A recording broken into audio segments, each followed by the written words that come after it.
I am the master of AI. AI is not the master of I. Let's get into it. I flipped the language. I could go from English to the Spanish, like mira amiga, buenos dias, señorita. ¿Cómo está usted y su familia? Estoy en doy bien en el micrófono. Espero que todos están bien como yo. We nerding out.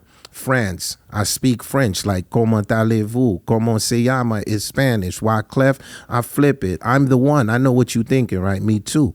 In my game of numbers, they could only be a few. I am the Trinity. Guess the riddle, kids. One man on two sticks. What's that?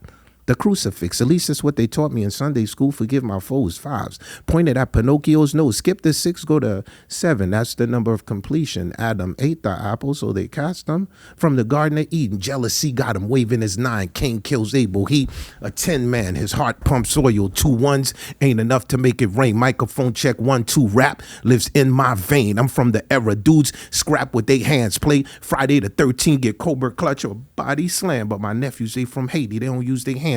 M14s, M15s, guns and roses pointed at your sweet 16. I was born on October 17. That's the day they killed the leader, Jean-Jacques Dessalines. And my mama told me there's monsters under my bed. They 18. Think Malcolm X, the 19th hour by any means. 2020 vision, they said the good die young. I am the master of AI. AI is not the master of I. I just did that bar to show you how I made it past 21 bars. It's been 30 years since Wyclef Jean and the Fugees released The Score, one of the most influential albums in the history of hip-hop. 30 years. I'm old.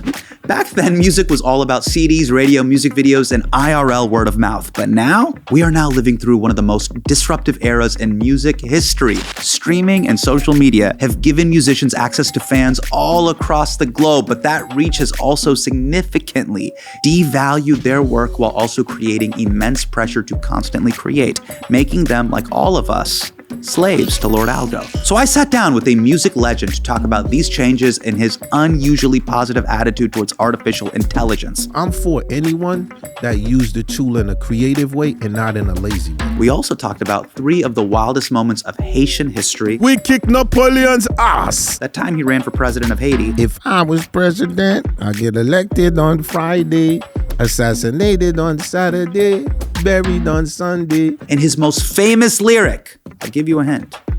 It's Shakira.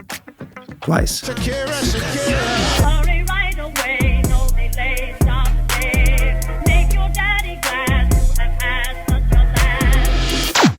ICE recently admitted to detaining immigrant children longer than the recommended limit. This past August to September, ICE held about 400 children for over 20 days. Advocates reported conditions such as contaminated food, lack of medical care, and insufficient legal counsel. I read about this nightmare on Ground News, which is today's sponsor. Ground News shows a breakdown of publications reporting on a story, including a factuality score and which way each publisher tends to lean politically. It is not about completely eliminating bias here, folks. It's about trying to make you aware of the potential biases of different publications so you can consider them as you analyze an event or the issue. I was at least glad to see that 98% of the 69 publications reporting on this story were rated high factuality, because the last thing we need is more misinformation on this issue. Use the link in the description or go to groundnews.com/Hasan to get 40% off the Ground News Vantage plan, the same one that we use right here on HMDK. My discount makes it just $5 a month for unlimited access. Let's cut through the noise together at groundnews.com/Hasan. One of your most famous bars is an ad lib that I've heard, and it's 2 words. Do you know what I'm talking about? One time, 2 time? No. Which one? It's someone's name twice. Shakira, Shakira? Yeah. Do you know the bad thing about when you have an ad lib and that becomes the hit? Do you know what happens? What happens? I have no idea. Your name becomes the ad lib. Like literally, you feel me? Like right, you walking right. down the airport, it's like Shakira, Shakira. Like, Right. Yo, let me get I have a burger and Shakira, Shakira. Like you know what I'm saying? Yeah. So shout out to Shakira, one of the most amazing humans that I know. All I could do is tell you the coolest thing for me is like being in the studio with Shakira. And you know, that Colombian energy and that Haitian energy, you know what I'm saying? And we cooking. You know, we cooking, you know? And Shakira's like, you know, I just remember something like, you know, the record's not a hit if my hips don't move. You feel me? When I heard that, I started cooking, baby. I'm cooking. Her hips gotta move, you know what I mean? Okay. Then she started talking about Colombia, the Kumba. Like now we start incorporating. Right.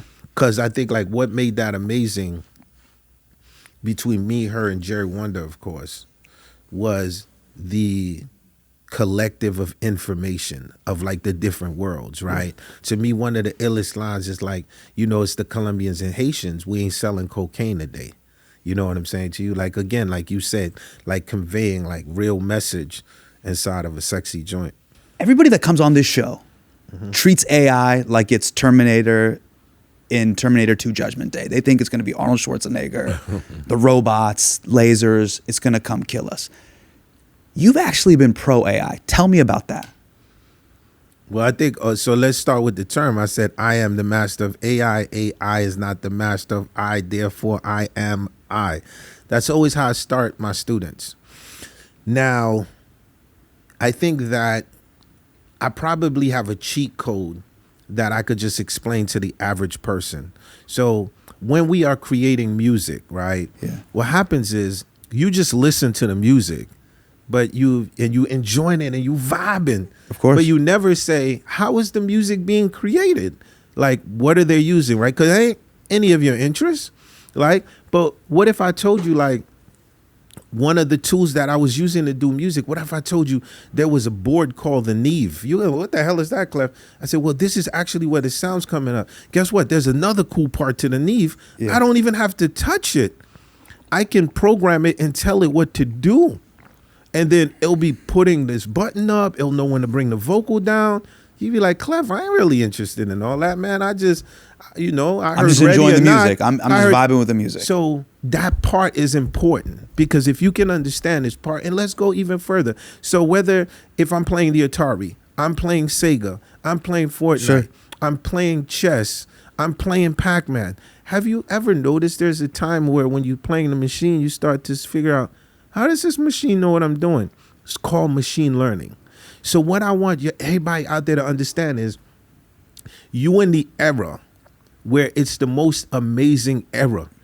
There's nothing to fear but fear itself. Long before we were, the pyramid was. There's no way that you can think that a machine can outsmart you or be better than you. What it is you have to think like this. Whether if you want it or not, gentrification is coming.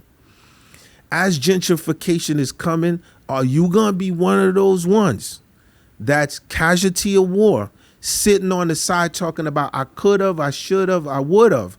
Or are you going to be like, oh, my daughter, you 13? Okay. You're going to learn coding. Oh, and you're going to learn this part. And I need you to invent an AI because as these houses are being built, you have to be owners of this new invention. In order to be owners and creators, that means that you got to be part of the game. So the part that people fear is that the AI is going to take a lot of jobs away, right? We can't argue with that, right? But as the AI takes the jobs away, there's still new jobs coming in, right? Where's the machine learning? Someone still got to train the machine. Right. So as we went from the vinyls, guys, to the CDs, to remember how horrified record companies were in the beginning of streaming, right? To streaming, guys, to this new era, right? And here's another part. Can you imagine? Were you scared during those eras? Remember with Napster, LimeWire, Kazaa? I could never be scared because I'm a creator. Are you a creator? If you're a real, true creator, you should never be scared. The people that should be scared is the people that have been extorting the creators, right? Think about that. Ready or Not, how much did that video cost? 1.2 million. Fuji video. It's a lot of money. I didn't know. You were asking me, I was like, I don't know. You know, you actually Guess what, though? What's up? Generative AI. Today, I can do the same video for $25,000. Right? And I only say that because the pros. Now, let me tell you about the cons. Sure. the plagiarism, the idea of like somebody being able to take your shit, put it back out, and act like it's they shit. Remember now, in the hood, I always go back to the hood analogies in the barbershop. We're talking about biting. This is biting. Biting. Yeah. So in the barbershop, dude coming in, do not bring these DVDs, man, that are bootleg. Do not bring that because you are going to go to jail. So at the end of the day, I do feel that law has to be implemented. Right. And we don't have like, people don't feel like they held accountable. So it's like the Wild Wild West right now. Yeah. And policies got to be put in place. And people have to be made examples of if you're taking other people's shit. Because if you don't do that, then it just becomes the normality. Right. So when it comes to laws, encryption, I want to see more inventions of like what I call AI police that are literally can detect when people are stealing shit, when bad things are happening, right? Yeah. So again, policies have to be put in place. I think that's the areas we should be working on. Man, there's a lot. You're putting a lot on me right now, but I want to let's break this down into steps. Okay, you're an artist with deep domain knowledge. I want to play you a clip. You're a consultant for Google DeepMind. Let's take a look at you talking about Google DeepMind, and then we can talk about the music. As a hip hop producer, we dug in the crates. We playing these vinyls, and the part where there's no vocal, we pull it, we sample it, and we create an entire song around that. So now I'm virtually digging in the crates, right? Because it's spitting it back to me, and I'm able to look for the get down. And now I cut the part that I want, and I incorporate it inside of a song. So right now we digging in the infinite crate. It's endless. What is sampling? Digging through the crates. What is sampling? All right, so literally, I want everybody to understand that. Let's pick like a record that every generation would know. Okay, yeah, I got one. Earth, Wind, and Fire. September. Yeah. Do you remember? Yep.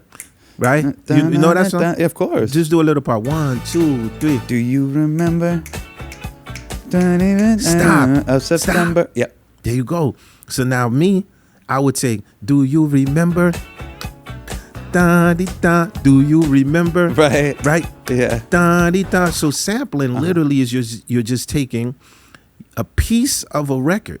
Yeah. We call it like the get down. And now you're literally going to take from that piece and you're going to create a whole nother song. So now you're going, do you remember? Ba-dee-ba. Bassline. Ba-dee-da. Ba-dee-ya. Hey, 1, 2, nigga, wanna talk my thing? Yeah. Look, man, I can't think, man, nigga, they're like, do you, okay? Right. So, literally, in art, the biggest artists in the world are inspired by something on the wall. Sure. Right? Because they say, there's a term where it's like, it's flattery to actually take a piece of something. Now, when sampling happened, there were two camps, right? There were people that are pro sampling, and then were there people that were against it? You were like, damn real. People was like, what you doing messing up my music like that? Right, you know what I'm saying? Right. Yeah. And I think like still to today, I think one of the people that was anti-sampling is one of my greatest heroes, Prince. No way. Yeah. No, for real. Have you heard a Prince song sampled? I don't know. No, I don't think I have. No, like as a purist, like it just didn't make sense. Like, why are you gonna take up again? Right? There's two sides to the argument. And Prince is like you too. By the way, musical genius, played every instrument, everything. You get what I'm saying to you? And so, but what made you for it? You were like, I'm cool with it because Ready or Not, you got a Delphonic song, you got an Enya sample. Like you're taking elements from. But I'm from a different generation. Okay. Right. I was literally. Right. So in my generation, I came up listening to like all these producers and all these like amazing records. Like when I would hear LL Cool J is harder. Yeah. I don't, you know what I'm saying to you? So I grew up like, and I was like, how are they creating this stuff? I mean, RZA. What? How is this stuff being, Tribe Called Quest. So at the end of the day, I studied. and I was like, oh, okay, I like this because it's a new art form. And every time something's going to be a new art form, you're going to get resistance. gonna be That's just pushback. the Yeah, bottom for line sure, to it. for sure. But look where we at today from that art form. But you know what's so cool though? The policy, what you were talking about earlier, caught up to the art form. So Yes. with sampling, whether Kanye's doing Through the Wire, he's got to pay that fee to Shaka Khan. Everybody. Yeah. You guys had to obviously pay Delphonics or any. Yeah. There was a structure to say, all right, you're CC'd on the email. I'm gonna Venmo you the money. That's kind of a Yes. Yeah. egalitarian way to explain how Yes. sampling works. How does it work with AI now? Kind of in that video, it looks like it's getting trained on everybody's music and everybody's collective consciousness. How will it work with AI? No such thing. It's not. That's pure creation. So let's talk about DJ Khaled, Wild Thoughts.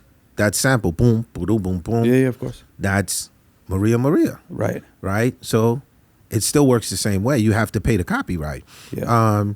WizKid, no, you know what I'm saying? Or my man G Herbo, the 911, right? Yeah. That's still part of a copyright, right? You can't, it's illegal to train an AI model on existence, right? Because at the end of the day, the key is to bring in musicians, right? So what you seeing that I'm creating, Right. it's not from no AI, I'm getting a plethora of information. This is all pure creation. So again, we need more creators, more musicians, more cats to hit the studio, more people recording live stuffs in these sessions. And now you turn around and saying, this is what you want the AI to do. Again, in the era that you in, licensing music is still law. If you sample a Wyclef song, you sample a Kanye song, you sample the Baby, Lil Wayne or whatever, Right. you got to pay for that copyright. So ASCAP is a real thing. BMI is a very real thing. Do you feel a certain way knowing that Google DeepMind is being trained on your own copywritten music? No, because Google DeepMind is not being trained on my copyright music. My copyright music is not being trained on Hips Don't Lie. It's not being trained on the Fugees. Google DeepMind has hired a producer, right, who's a creator, right? And if I am the master of AI, AI is not the master of I, right? Yeah. Now I am going to train the machine on a whole new set of tools that I feel that when my niece is coming, when my daughters are coming, they decide to DJ, it's just going to make it easier for them to use that. Did you see that video that Timberland uploaded? You saw that thing on Instagram? Which video? Timberland uploaded this video on Instagram where he was listening to a complete AI song that was, the vocals were done by an AI artist. And then we're in the comments saying, yo, Timberland, don't do this. You guys are all Jedi of the craft. What's the conversation that's happening amongst the Jedi about this whole thing? Because I really think it's a conversation around, do we need the humans? Do we need the artists anymore? What is this doing? Is this devaluing the artist? You need the human. The human is the key to everything. Without the human, it would not happen, right? So you have someone who's doing the beat and saying, yo, I would rather use this human to sing that hook, right? And you have another producer that's like, I don't have the woman there. I'm trying to get to this voice right here, right? So for example, right now I'm working on an artist and I need to do a demo just for the idea. Just right? a temp, just to lay down some temp. Yep. Right? I'm going to use the temp that I need. I'm going to write it out for the vibe, right? But it's the same way if I was to write a temp on a keyboard or on the guitar, right? Mm-hmm. So again, I think that the conversation is up for debate. It's not right or it's not wrong. But if you're going to ask me who's going to win, the person that's going to win is the person that understands I am the master of AI. AI is not the master of I. Yeah. Are you lazy, right? Are you being lazy because you know you have all these tools and you by stepping 10,000 steps? Or are you using the tool in a creative way? So I'm for anyone that use the tool in a creative way and not in a lazy way. It sounds like, and you correct me if I'm wrong, I'm just hearing you and I'm kind of thinking about it this way. It sounds like there was one wave of musician, and let's talk about you, Prince. We talk about older bands and musicians that would literally play multiple instruments. They would do the composition, the composing, and the singing, and they could practically play the instruments. That was almost one wave of musician that still exists today. Yeah. Then there was this other thing that we talked about just previously, sampling. You got Pete Rock, you got so many incredible DJs that use Kanye West, obviously, Timbaland, yourself, that would use sampling as a way to combine those things without having to play the live instrumentation. Do you think we're living through a third wave, and that will be this kind of AI hybrid? Yeah, but you hit it on the dot. I lived in both waves. Yeah. Now, you ever say, Wyclef wrote My Love's Your Love for Whitney Houston. Have you ever said, who demoed it so Whitney could hear it? So me, if I was living in this era, I would have probably have an AI demo what I already wrote to get it faster for Whitney if she needed it in 4 hours and I couldn't get someone to do it. You see what I'm saying? Right. But that's me, using the AI in the right form. So I think that you hit it on the dot. We are at a hybrid era where the AI can meet you in the middle. And again, I'm going to stand by what I'm saying. If you're using the AI in the most creative way, you should not be threatened by it. If you're lazy, we ain't for that. Like, at the end of the day, if you're being lazy, you're going to make the next generation lazy. But if you are being creative with it, then somebody's going to get on a whole nother math that you're not on. You keep saying lazy. What do you mean who's being lazy? Lazy means like, you just take the tools and you put them and you let the shit create a song for you. I ain't with that. Like, you need to write the song. Create your best piece of art. I get what you're saying. And then ask the AI to contribute to what you want. You're talking about a bunch of kids. This is the equivalent of a bunch of kids that are in college that are doing the ChatGPT essay. You're like, come on, bro. That's straight up copying off of ChatGPT. I'm just saying, I need y'all to just keep being more creative. That's it. What do you think streaming has done to music? I feel that for the artist, you're in an era where it has to be, we have to now, I have a term called a jig is up, right? Yeah. The jig is up. I've heard man. this, yeah. The jig is up is like, okay, how rich are you trying to get, man? Right? Because the artist, man, who puts they time, they effort, they energy, they have a family too. Right. Right? They are not as savvy as we nerds might be, right? And I put myself in the nerd category too, right? Understanding intellectual property, understanding how data mining work. They ain't into that. They just want to put out their music, right, make some bread, feed their family, and do what they do. Yeah. So we have to reshuffle the cards, right? I think every part of technology that comes is a great part, as far as like the fact that my daughter can just go and she goes and stream whatever she wants when she wants is an amazing way for her to find music. Every song that was ever created. Every song, that part is great. The part that we have to fix is, how do we make it fair for the creator, right? How do we make it fair so that the people who are creating the music now are part of the actual business, right? So in order to do that, we just have to come up with new models where it's directly like to consumer to the artist, like directly, right. Because now an artist's future depends on building a brand, right? Because once they build the brand now, because now you're in the age, the festivals, the merchandising, the little apps that they create, that's going to get them to a couple of million, you know what I mean?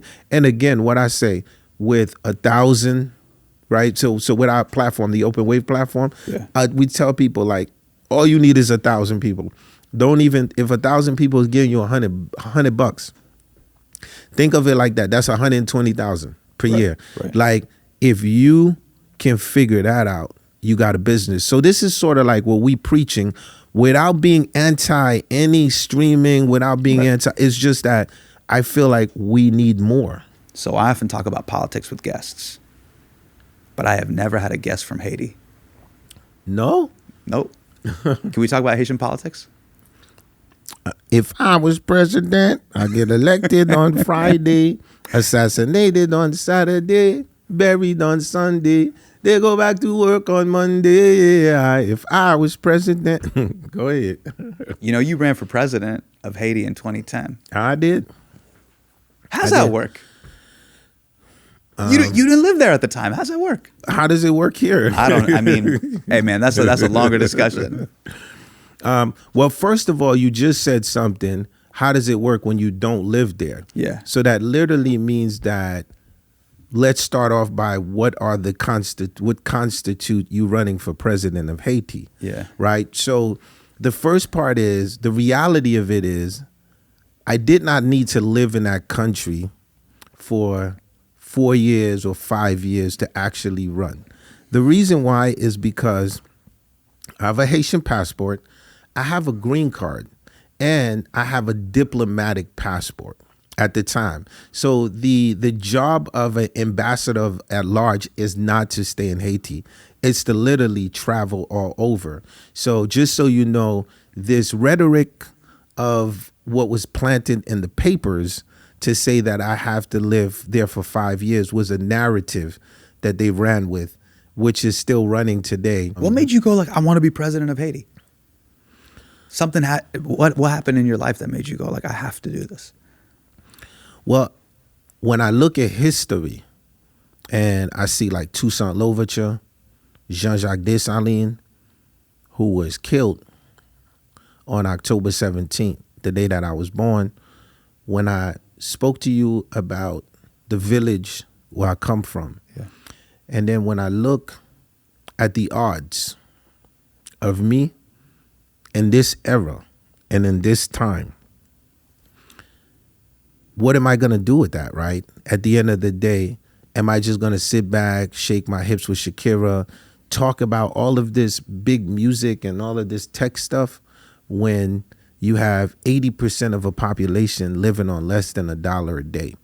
And at the time, I took this engagement because I felt like I could do more than what I was doing. And it was a sacrifice. And I used to look back at history and see like Martin Luther King, like different people, and I'd be like, oh, no, don't go there. What makes you go there? Yeah. There's a divinity. There's a divine order. This is real shit. And it checks you. And it goes, what you gonna do now? Right? I've given you all of this. Now, what are you going to give back? So for me at the time, I felt like I could have given back to my country. Can we talk about Haitian history? Go ahead. Let's nerd out, bro. Go ahead. If you're down, there's three iconic moments from Haitian history that I'd love to get your take on. Because the people who listen to the show and watch the show, they nerd out about history.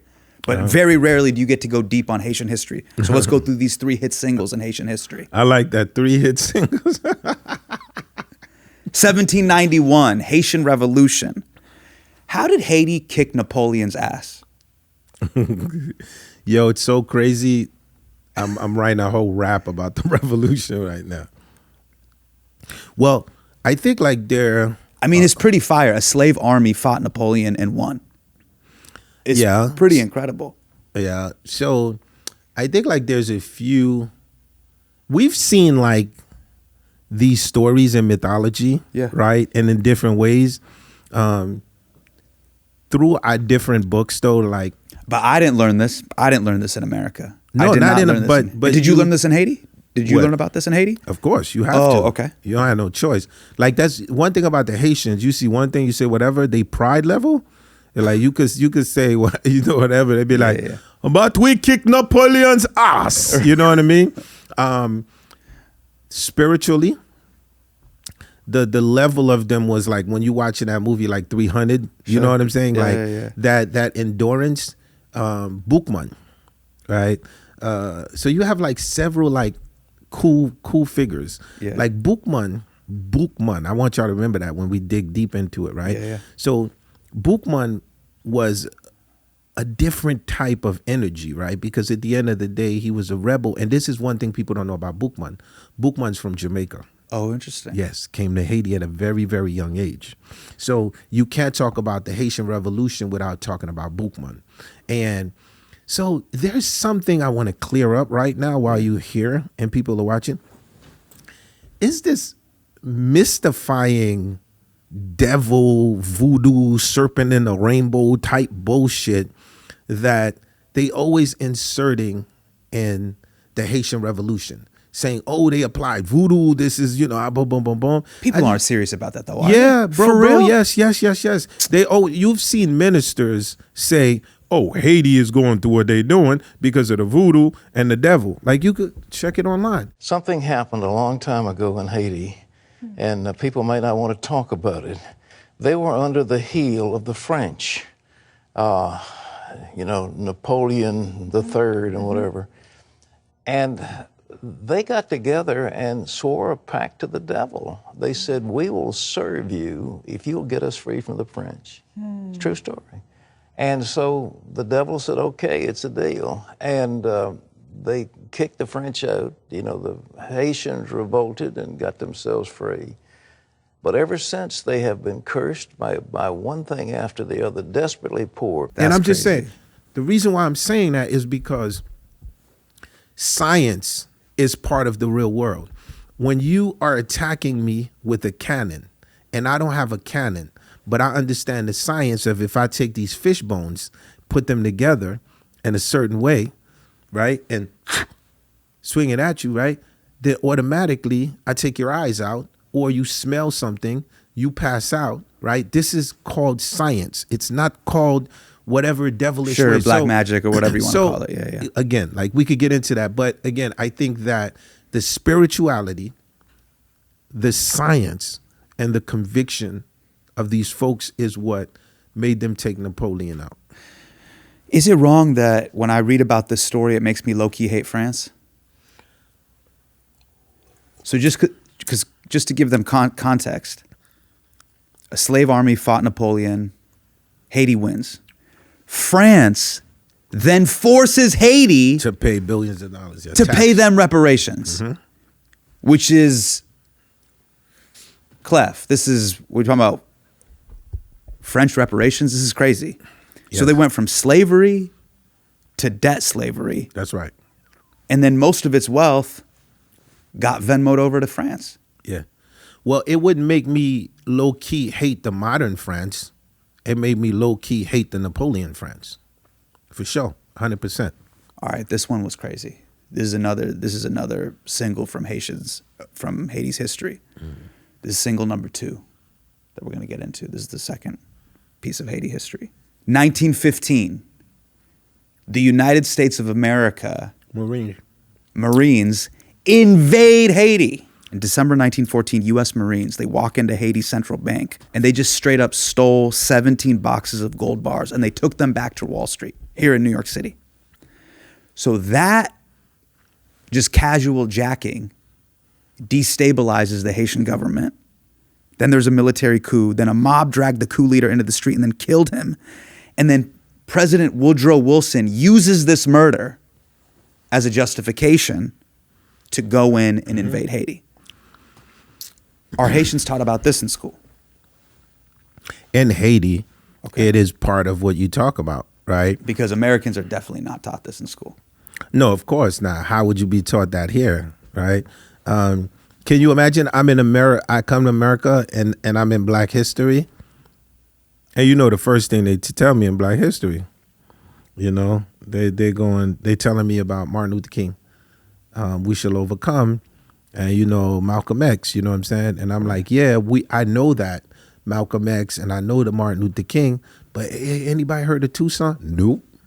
Right? Those are not things that are taught. So 1915, the Marines occupied Haiti. Yeah. And I think that what teaches us is occupancy within the United States of not just Haiti, of a lot of places just do not work, right? Because what happens is after you occupy and then you leave, and then what? You know what I mean? So I think that in moving forward, it's important that the Haitian problem finds a Haitian solution. The occupation lasted 19 years, by the way. A lot of people don't know that. Yeah. I think that history is very important. And I think like we shouldn't shallow from it. And I think that when you look at Haiti, you can't just freak out and be like, yo, man, how did this happen to Haiti? Right. So you look at this and then you say this and then we go, well, is anybody watching though? Like the Louisiana Purchase would not have happened if the Haitians had not stepped in and helped the Americans fight, right? And I could keep going and giving you different fun facts about this place. So Haiti is within the Americas, and we're in 2025 going into 2026. The Haitian problem needs a Haitian solution as we move forward, because we have seen through the course of history that no form of interventions have worked, right? Yo, why does the U.S. and why do foreign governments love intervening? Let's just talk about America. I think America loves hosting an intervention. So one of my uncles, his name is Raymond Joseph. Okay. And he was the ambassador to the U.S. He has a book. It's called For Whom the Dogs Spy. He was one of the dudes that helped get Baby Doc, like, kicked out of Haiti. Wow. Gangster. I always call him my gangster uncle. But what's ill, which he always told me, is there's always a trade for a trade. Like, what do you mean by that? Well, we in the U.S., for them to intervene, for them to come in your space, it's of natural interest.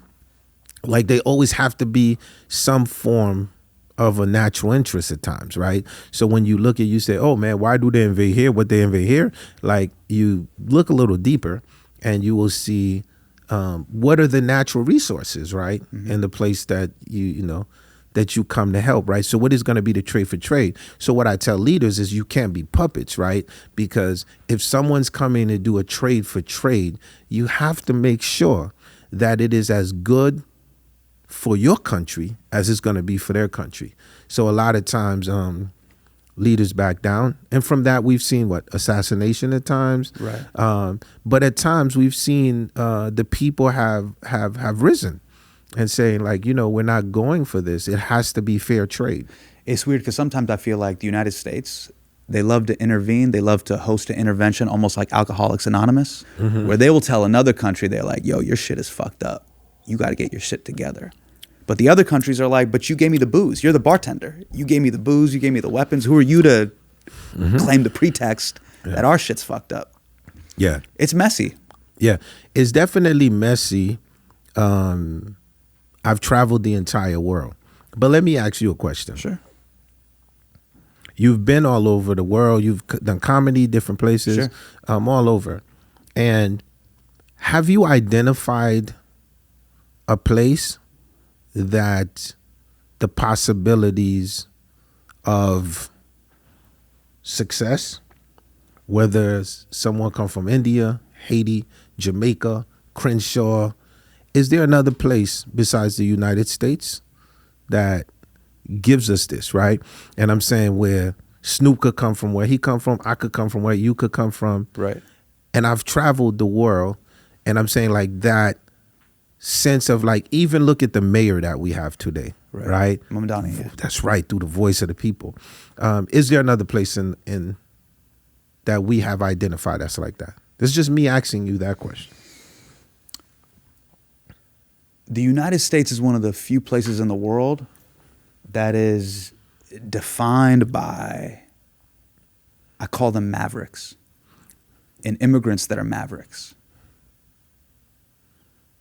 It's a very unique place. Other places that I've been to around the world, I've been to Egypt, India, South Africa. You can feel the history. The United States is very interesting in the sense of the way it's a magnet for people from around the world to come and imprint their maverick-like nature. Like, you're a maverick. Yeah. And I only said that because that's where I wanted to get to. So based on everything you saying, people taking my gold, moving it around and intervening in different parts of the world, we're going into 2026. So as the new Mavericks, we've seen what happened in the past.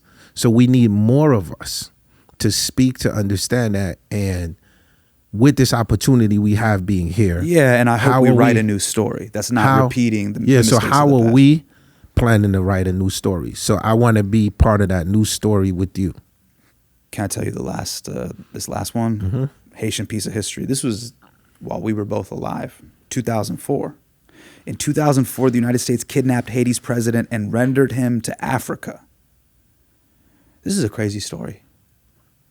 In 2000, am I pronouncing this right? Jean-Bertrand was elected. Jean-Bertrand Aristide. I got you, don't worry. He was elected president. Then in 2003, he demanded France to pay Haiti $21 billion in reparations. In 2004, he gets forced onto a U.S. jet and gets rendered to the Central African Republic, and the U.S. military invades Haiti again. Are those two things related? Like him asking for reparations and then him having to go on a plane and then getting sent to Africa?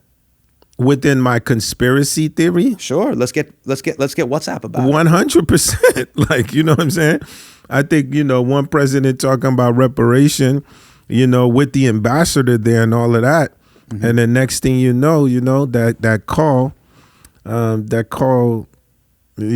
get him out of here. You know what I mean? Right. I definitely think there's no coincidence of how that happened. You know what I mean? And then you saw like once that happened, the whole country erupted into a whole nother energy, which produced something else. Now, again, the narrative that people constantly want to use is whether presidents did the right thing or they did the wrong thing with their people, right?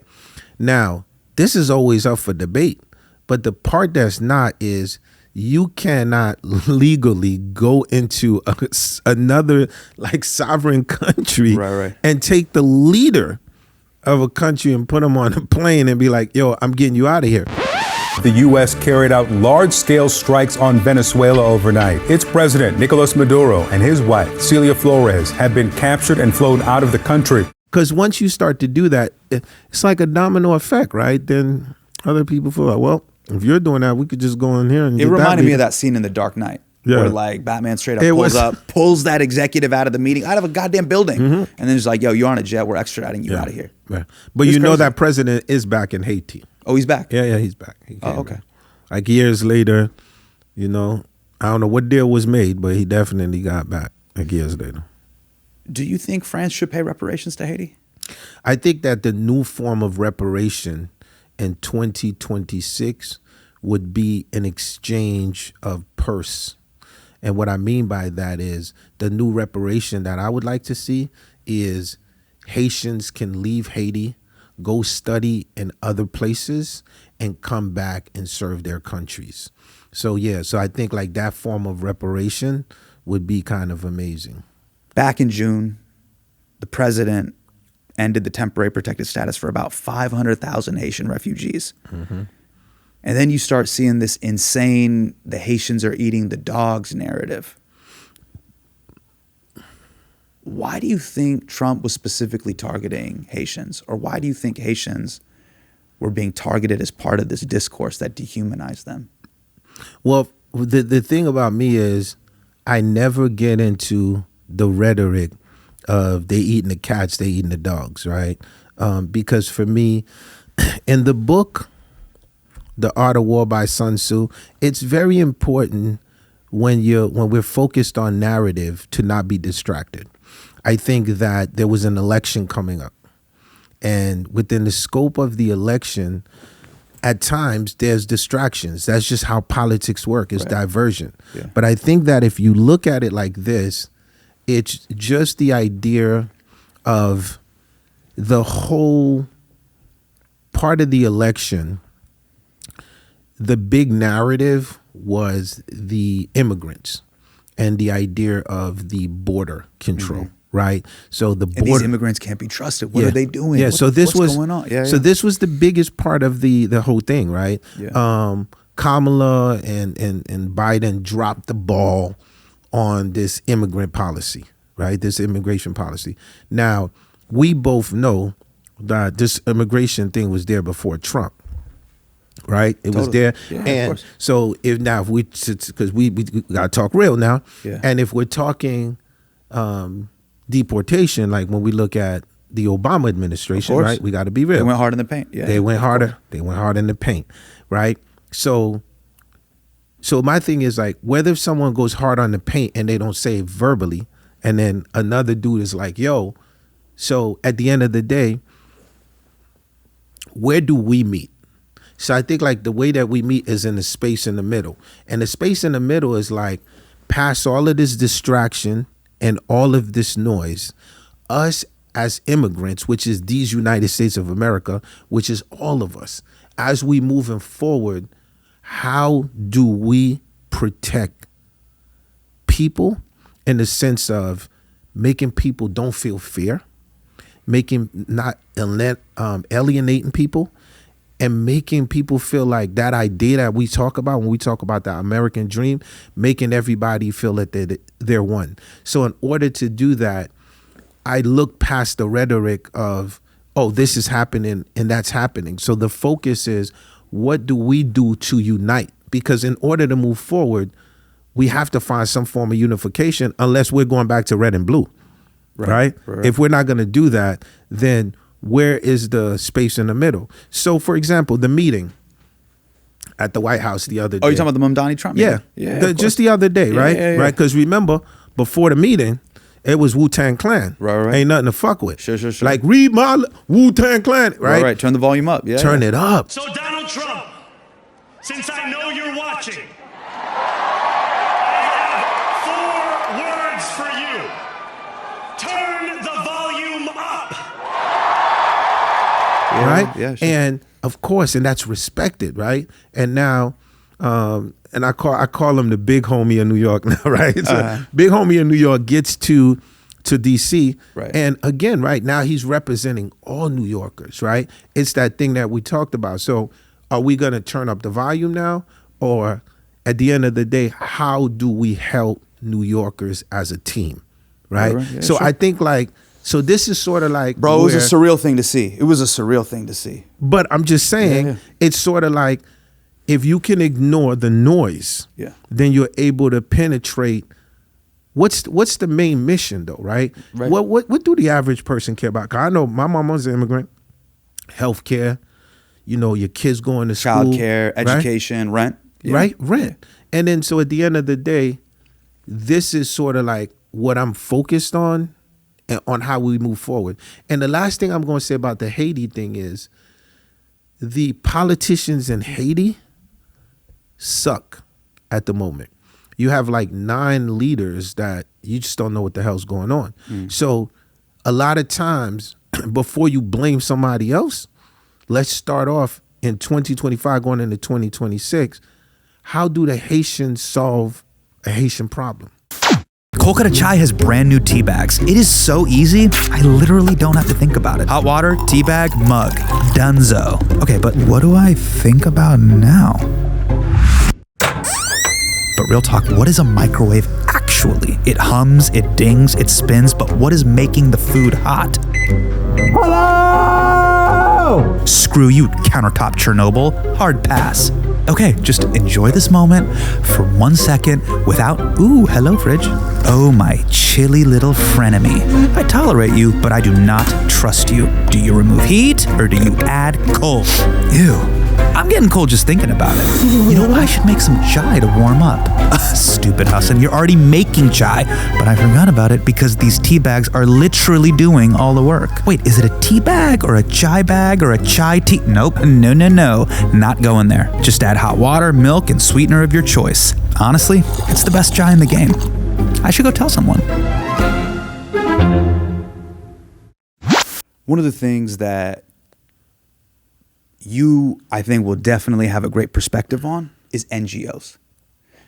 You're an immigrant, you're from Haiti, you've obviously made your way here in America.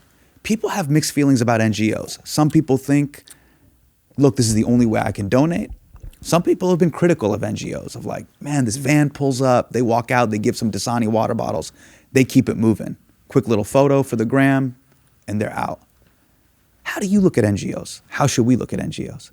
I mean, this is a great question. I feel like I was part of a conspiracy. What? Because at the end of the day, when I started Yele Haiti, and I feel like it was infiltrated.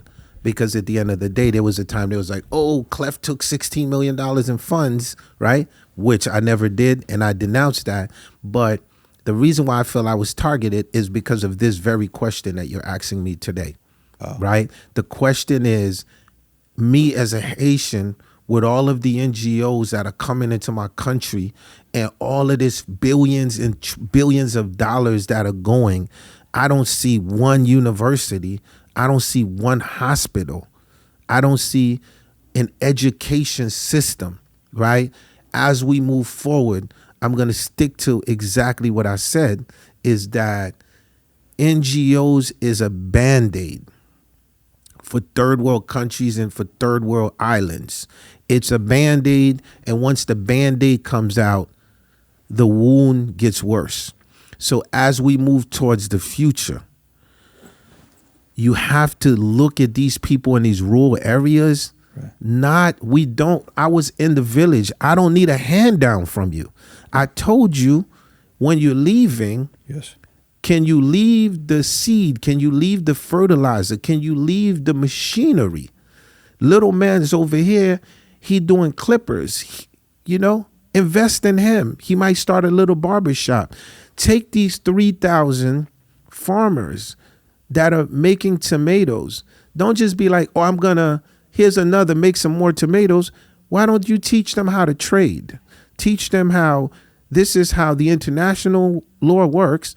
For these tomatoes, if you wanted to get out of Haiti, this is how we have to get doing. So as we move towards the future, I do feel that there's a few NGOs that are doing amazing. So this is not towards the 100, but what I was preaching was that non-governmental organization. One of the things I stepped up and said, bro, was like, why do we wait for a natural disaster to already have the helicopters, to already have the boats, to already have all of that in place? As people that when the disasters happen, there's billions of dollars. Where's all these billions of dollars going through? So in saying that, I conclude by saying that the new world that we're going into, these NGOs, and they have to start looking at how do you look at people and start to make them partners, right? Because the biggest thing you can give me is not food. The biggest thing that you can give me is intellectual property to economical freedom, right? Because if you give me the information, then you allow me, and then you say, okay, well, now this loan that I'm going to give you is not a debt. It's because I'm trusting you as a businessman. And in saying all that, we're not saying like when disasters happen or people come in, don't apply NGOs. But I'm just saying an NGO is a Band-Aid. You're saying there's a bigger problem. There's a bigger underlying problem to solve. The bigger underlying problem is, I remember when I was little, and then the commercial come on, and we in the village, and it's like, yo, don't you want to help this kid? He look hungry. Right. He in the village. Yeah. I was in the village, and I just told you I might have looked hungry, but I told you leave the seed, the fertilizer and the seed. So the bigger problem is to start to look at these people on how do you give them intellectual property, economical freedom. Don't look at them as handouts. Treat them like partners. Treat them like they have minds. Treat them like they can actually help build their countries. February 2026, it'll be the 30th anniversary of the score. Where was music at that time that you think resonated so deeply with people and I think changed popular culture and popular music as we know it? I think like a lot of people trace back to the score, but I think the DNA of what produced that was actually more important. So you have a situation where there's an article that speaks about 25 years before Hamilton. There was a musical called The 12th Night, Shakespeare, a hip hop musical. 25 years before Hamilton. Wyclef Jean, Lauryn Hill, MC Lyte. The reason why I'm bringing Shakespeare up, and I'm bringing this Wait, y'all hip-hop, did Broadway? we did off Broadway. Wow. Yeah. Like you guys did a It was real like yeah, it was run. it was a play that was supposed to. I'm showing you. Wow. 25. We're not talking about the score here. We ain't talking about the Fugees. Yeah. Right. So there's an article, and after this, I'm gonna share it with you with your phone. Please, yeah. So what happens is a lot of people see the end, but you don't see the beginning. So it's like, so understand, coming from that mindset of understanding how to paint a canvas, right? Entering the score for me as one of the composers, it was just like painting a Shakespearean play. Like whatever's going on in the hood, we're gonna paint it real life. So, and a lot of people talk about the Fugees, but there's another group. It's called the Outsiders. Now, when we backtrack and y'all do a little history, you'll see that Eminem was with the Outsiders at a certain amount of time, right? Okay. So it was two crews from Jersey. It was the Fugees and it was the Outsiders. And at times we would trade information. And this was like so, what was making this amazing? Yeah. It was like, for the first time, the suburbs and the hood, I'm saying like where the fiends is at, the crack alley, Yeah. exchanging information and conversation. Just airdropping each other. Airdropping each other, sparring, Yeah. boom, boom, boom, boom. So that the lyrical massage that you hear in that score was like a conversation between both sides. You know what I'm saying to you? So that's like some of the stuff that people like might not know when you hear that. So where was we at in music? You down with OPP? Yeah, you know me. Sure, Hip hop array. UNITY, you know what I'm saying? Yeah. Early 90s. It's like early 90s. So we trying to find ourselves. Before the score was Blunted on Reality. That's the Fugees' first album. Blunted on Reality. So before y'all had this, what we doing right now? Yeah. The original, this is college radio. Oh, right, yeah. You go feel up to me? the studio, yeah. That's for right. So sure, you go yeah. to college because Yeah. you're There's a not going to local skip kinda- that. Yeah, yeah. because if you're trying to get to the people, you got to go locally. So, so we went to, now we're trying to find our sound, right? So can you imagine? Now, this is early days, right? Yeah. It's like, oh, who are you? Stretch and Barbados. Of course. Oh, that's Big L, right? Going through Columbia. Who are you? That's Nas. I'm showing you early days. Right. So, Fugees. We're gonna open up for Biggie Smalls and Puff, right? I remember like Biggie coming in the room, like, you know, y'all gonna be cheating. Y'all gonna start playing all these instruments on stage, you know? Like, so all of this energy is brewing. So it was like, and then there was a term at the time, right, called alternative. When they couldn't figure out who you were, Right. They couldn't there put was you in like, a box, per put se. you in a box. They'd be like, you alternative. Now, when you alternative, you ain't, it's like you're in a borderline of credibility to the streets and not, right? Yeah. So we was like, okay, we're gonna settle the score. So this whole thing going into the score, like we knew, like, cause what was we trying to prove at the end of the day? We was like, yo, we not gonna do music, we're gonna be a movement. Like the music is always gonna be the music, but if we become a movement, then we become for the voiceless, right? Refugees, like, so it doesn't matter if someone's in Somalia, if they're in Haiti, wherever they at, Right. when they hear the score, they're gonna relate to it.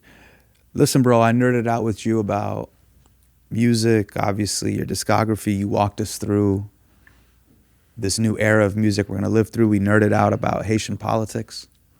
Is there anything else that you wanted to talk about? I am the master of AI. AI is not the master of I. Let's get into it. I flipped the language. I could go from English to the Spanish. Like, mira amiga, buenos dias, señorita. ¿Cómo está usted y su familia? Estoy bien en el micrófono. Espero que todos están bien como yo. We nerding out. France. I speak French, like comment allez-vous? Comment se llama is Spanish. Wyclef, I flip it. I'm the one. I know what you thinking, right? Me too. In my game of numbers, they could only be a few. I am the Trinity. Guess the riddle, kids. One man on two sticks. What's that? The crucifix, at least that's what they taught me in Sunday school. Forgive my foes, 5s. Pointed at Pinocchio's nose. Skip the 6, go to 7. That's the number of completion. Adam ate the apple, so they cast him from the Garden of Eden. Jealousy got him waving his 9. Cain kills Abel. He a 10 man. His heart pumps oil. 2 1s ain't enough to make it rain. Microphone check 1 2. Rap lives in my vein. I'm from the era. Dudes scrap with their hands. Play Friday the 13th. Get Cobra clutch or body slam. But my nephews, they from Haiti. They don't use their hands. M14s. M15s, guns and roses pointed at your sweet 16. I was born on October 17. That's the day they killed the leader, Jean-Jacques Dessalines. And my mama told me there's monsters under my bed. They 18. Think Malcolm X, the 19th hour by any means. 2020 vision, they said the good die young. I am the master of AI. AI is not the master of I just did that bar to show you how I made it past 21 bars. What we doing? Come on, man. The AI Come on. can't Standing compete O, with me. bro. Come on, man. The AI can't compete. Hurry right away, no delay, stop